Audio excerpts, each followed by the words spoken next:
Assalamualaikum warahmatullahi wabarakatuh. Perkenalkan, nama saya Muhammad Hilal, guru mata pelajaran Pendidikan Agama Islam di SMA Al-Fadlu Kendal, sekaligus mahasiswa pendidikan profesi guru dalam jabatan di Universitas Islam Negeri Kiai Haji Abdurrahman Wahid, Pekalongan. Hari ini, hari Selasa tanggal 7 Oktober 2025, saya akan melaksanakan kegiatan praktik mengajar dalam rangka penilaian uji kinerja mengajar pendidikan profesi guru di SMA Al-Fadlu Kendal. Selamat menyaksikan. Assalamualaikum warahmatullahi wabarakatuh. Waalaikumsalam warahmatullahi wabarakatuh. Selamat siang semuanya. Selamat siang, Pak. Sehat semua hari ini? Alhamdulillah. Oke, sebelum kita mulai pembelajaran hari ini, saya pantun dulu, boleh ya? Boleh. Oke, nanti dibantu pakai cakep nanti. Sayur semanggi daun pepaya. Enak dimakan sama ikan bandeng. Selamat siang anak-anak semuanya. Selamat belajar kembali sama Pak Hilal yang ganteng. Satu lagi, burung pipit terbang berputar. Hinggap sebentar di dahan muda. Sebelum kita mulai belajar, mari bersama kita berdoa.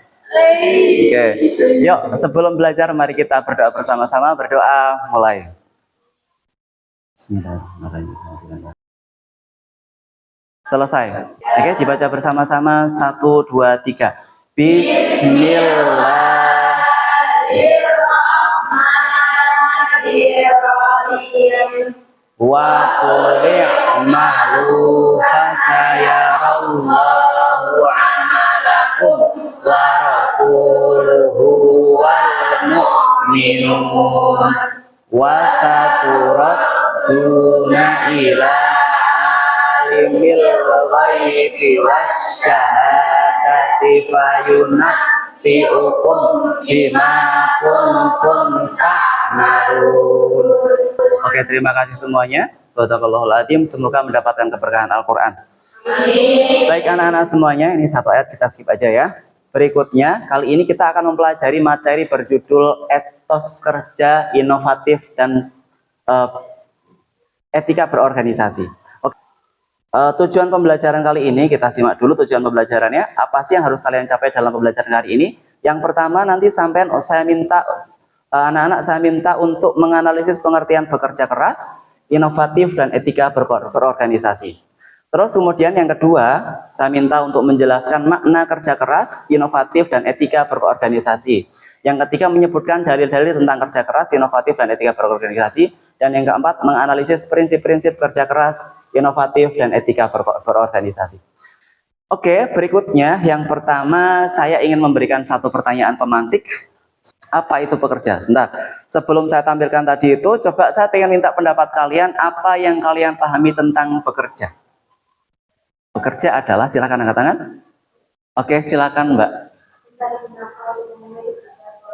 Oke, mencari nafkah untuk memenuhi kebutuhan keluarga. Oke, bagus, good. Ada lagi yang mau menambahkan? Mencari nafkah untuk memenuhi kebutuhan keluarga. Apa semuanya sepakat dengan pengertian ini? Oke, sementara kita keep dulu ya, kita keep pengertian ini. Coba kita simak persepsi saya berikut ini. Sebelum nanti kita simpulkan tentang pengertian dan makna kerja. Seorang ibu rumah tangga setiap pagi memasak untuk keluarganya. Oke. Setelah itu, setelah anaknya pergi sekolah, suaminya pergi ke kantor, ibu rumah tangga tidak selesai sampai di situ. Ibu rumah tangga biasanya akan memulai melanjutkan pekerjaan berat lainnya seperti mencuci baju, membersihkan rumah, merapikan mainan anak, dan sebagainya. Bisa dikatakan bahkan pekerjaan ibu rumah tangga itu lebih berat daripada pekerjaan di kantor. Nah, tapi pekerjaan ibu rumah tangga sekali itu seringkali tidak menghasilkan uang. Lalu apakah bisa kita anggap pekerjaan ibu rumah tangga itu tidak sebagai sebuah aktivitas bekerja?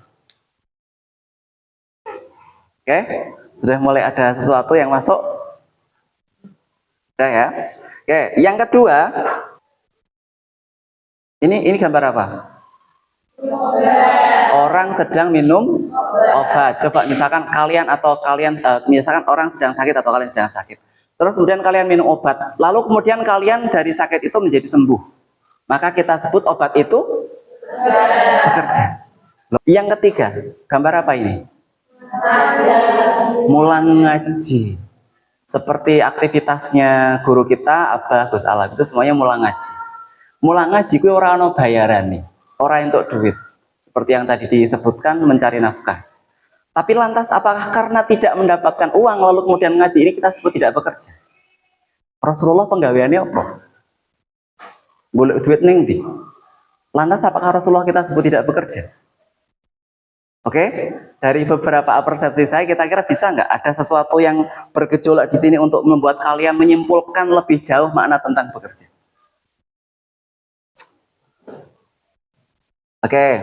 Oke, sebelum kalian simpulkan, karena nanti ini butuh berpikir keras ya. Oke, saya minta ini sudah membagi kelompok, ya. Buatlah kelompok kecil berisi 4 orang untuk menganalisis yang pertama apa makna bekerja. Nanti kalian diskusikan.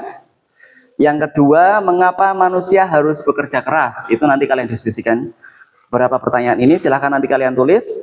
Apa dasar atau dalil yang menganjurkan manusia bekerja keras? Dan yang terakhir, apa saja prinsip kerja keras dalam Islam? Oke. Ya, silahkan kalian tulis. Ini nanti kalian berdiskusi kelompok. Sudah?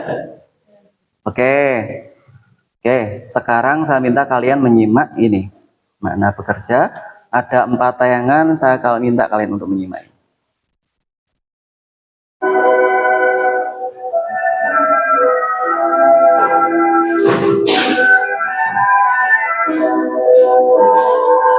Saya sering dianggap sombong oleh teman-teman saya karena saya selalu mengatakan bahwa saya tidak ada pernah mau hidup di dunia untuk mencari uang.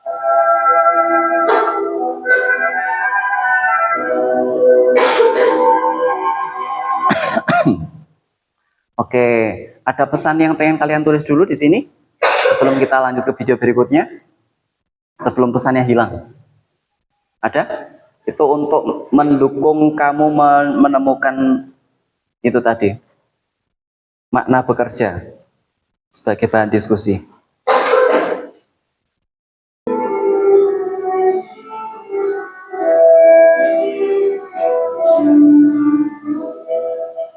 Oke, yang terakhir ada yang tahu enggak? Kebanyakan mereka pasti belum mendengar apa yang dinamakan ihsan. Coba kita ingat kembali materi ihsan yang sudah pernah kita pelajari. Ihsan adalah ihsan kalau dalam definisinya Rasulullah aja ya. Ihsan itu adalah kita bekerja atau beribadah seakan-akan Allah melihatmu. Kebanyakan mereka pasti belum pernah mendengar, apalagi mempelajari dan mendalami apa arti kata ihsan. Jadi kalau orang bekerja dengan berniat berihsan, itu pasti bekerjanya akan berbeda dengan orang yang niatnya nggak ihsan. Kalau orang niatnya bukan karena ihsan, itu pasti memilih yang gajinya lebih tinggi, gitu ya. Tapi kalau bekerja karena ihsan, memilih yang pekerjaannya lebih tinggi, yang lebih banyak dan lebih bermanfaat. Manakala selama pekerjaan itu diniatkan agar dia dilihat oleh Allah Subhanahu Wa Taala. Gitu ya. Oke, sebelum diskusi ini dulu yuk kita tepuk-tepuk dulu yuk. Bukan tepuk sakinah ya. Kalau nanti saya bilang tepuk 1 bertepuk 1 kali. Udah pernah ya? Tepuk 2 kali. Kalau 2 gimana? Tepuk 2, prok prok, tepuk 3, prok prok prok, 4 prok prok. 4 prok prok prok prok, tepuk 5, prok prok prok prok prok. Di pramuka ada ya? Oke, kita coba bersama-sama. Tepuk 1, 2, 3. Nggak ada. Sekali lagi. 4. Tepuk 5. 2 kali tepuk 5. Tepuk tangan untuk kita semua. Nah, sekarang tugas kalian adalah mendiskusikan ini. Nanti masing-masing kelompok 1, 2, 3, 4 menyimpulkan hasil diskusi kelompoknya di sini ya. Apa pengertian dan makna kerja keras? Silakan didiskusikan. Kalian punya buku, silakan. Dan materi-materi yang tadi silakan dikompilasi, dituliskan di situ berdasarkan definisi yang sudah kalian pahami sendiri.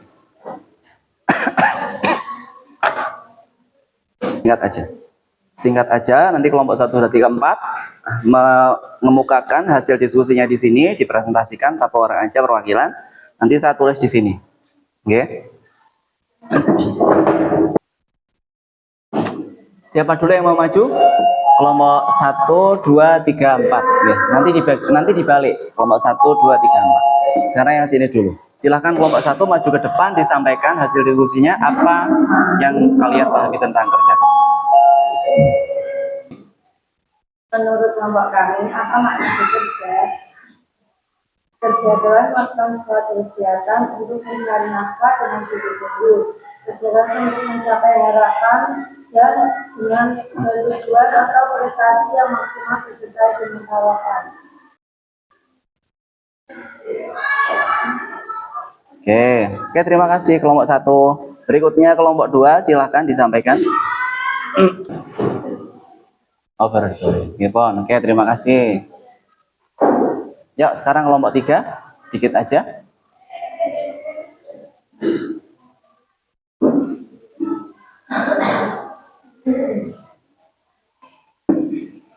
Oke, saya kasih garis ya, saya kasih benang merah. Ini, kalau di Al-Quran itu, penyebutan tentang kerja keras itu kan menggunakan kata kerja amala, gitu kan ya? Wa qul i'malu fasayarallahu amalakum. Tapi ada kalimat dalam ayat yang lain itu menyebutkan begini, misalkan gini, innalladzina amanu wa basyiril ladzina amanu wa 'amilus sholihati jannatin tajri min tahtihal anhar. Dan berikanlah berita gembira bagi orang yang beriman dan alladzina amanu wa 'amilus sholihati, apa tuh? Beramal soleh. Sama kata kerjanya sama, amala, yang bekerja dengan kesalehan.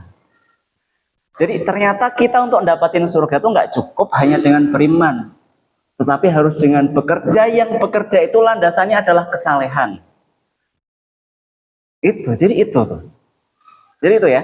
Jadi bekerja itu apa? Bekerja adalah melakukan perbuatan-perbuatan baik yang mengandung nilai kemanfaatan. Meskipun di situ kadang tidak menghasilkan uang. Banyak perbuatan baik yang mengandung kemanfaatan meskipun di situ nggak menghasilkan uang. Misalkan seperti mulang ngaji, baik enggak? Baik. Kita jadi relawan bencana, baik enggak? Baik. Kita ibu rumah tangga, baik enggak? Kita berbakti kepada orang tua, baik enggak? Sholat itu pekerjaan baik atau bukan? Pekerjaan baik. Tapi itu semuanya nggak menghasilkan uang gitu loh.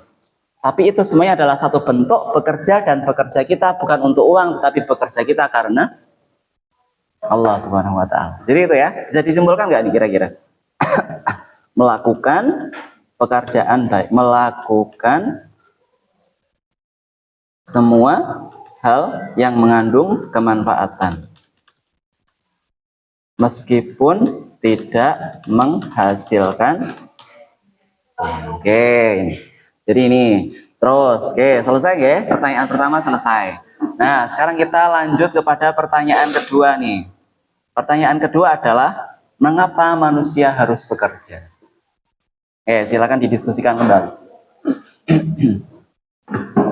Ya, sebelum kita mulai presentasi, gini, kalau nanti saya bilang selamat pagi, kalian bertepuk 1 kali. Selamat pagi, prok. Selamat siang, prok, prok. Selamat sore, prok, prok, prok. Selamat malam. Bertepuk tapi tidak bunyi. Bisa ya? Nanti yang salah maju pertama. Oke, kita coba semuanya. Siap-siap. Selamat pagi, selamat siang, selamat malam. Nah, Aul ya. Oke, Aul, silakan maju pertama. Oke, terima kasih Mbak Aul. Oke, terima kasih Mbak Aul. Berikutnya, sekarang tadi yang salah siapa ini ya? Kita belajarnya mencari orang dunia, bukan kita yang mencari dunia. Oke, luar biasa sekali, kelompok 4. Ya, tepuk tangan, enggak apa-apa.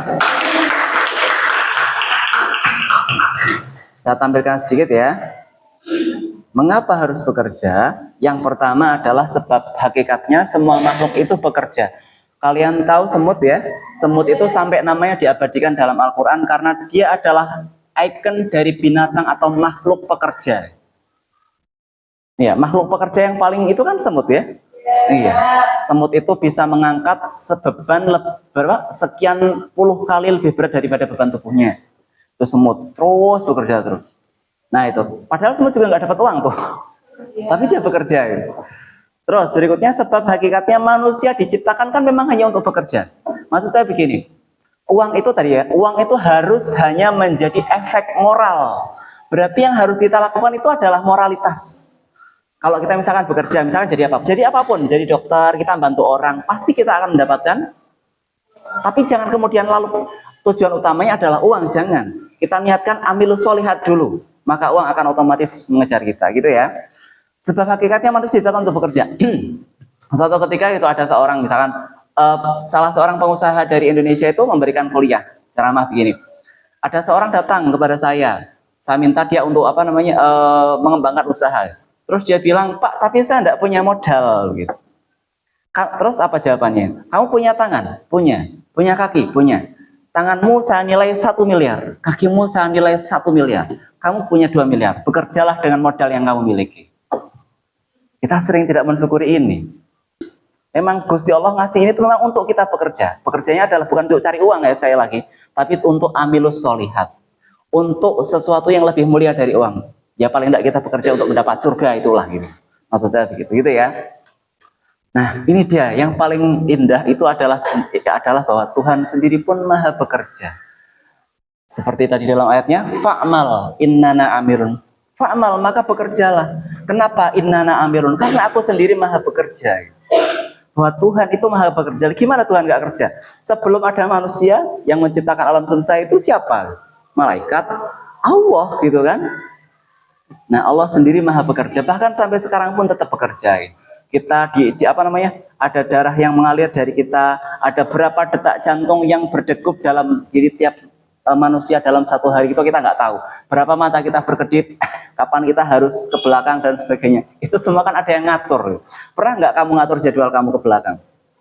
Nggak pernah. Berarti kan ada yang ngatur selain kita, gitu kan? Itu tanda bahwa Tuhan itu maha bekerja. Oke, sekarang saya minta kalian untuk mengerjakan LKPD berikut ini. Silakan ditulis dan dikerjakan masing-masing.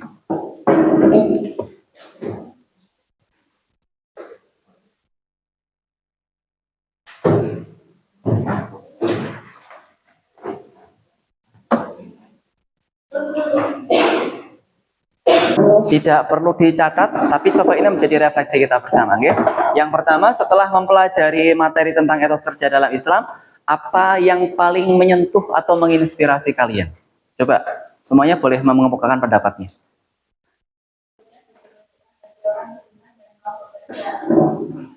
Ulangi agak.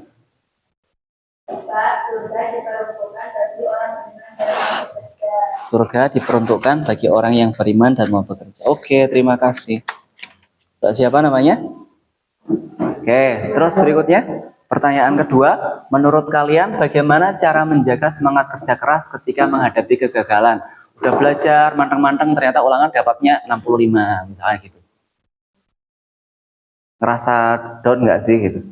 Nah, gimana caranya menjaga semangat kerja keras ketika menghadapi kegagalan? Oke, begitu. Ini refleksinya cukup. Berikutnya, terima kasih. Saya ulas kembali. Innalladzina amanu wa amilus solihat kanat lahum jannatul firdausi nuzula. Orang-orang yang beriman, satu syaratnya, yang kedua adalah yang bekerja dengan kesalehan.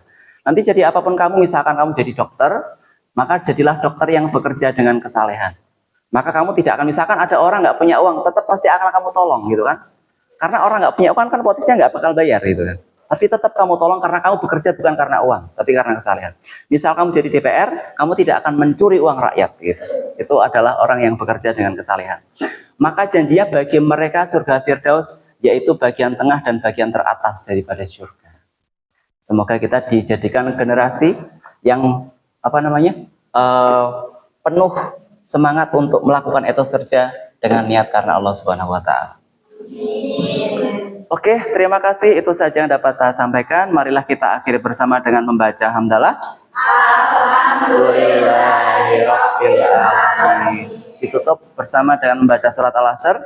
Bismillahirrahmanirrahim. Oke, terima kasih untuk semangatnya anak-anak semuanya. Sampai ketemu pertemuan selanjutnya. Wassalamualaikum warahmatullahi wabarakatuh.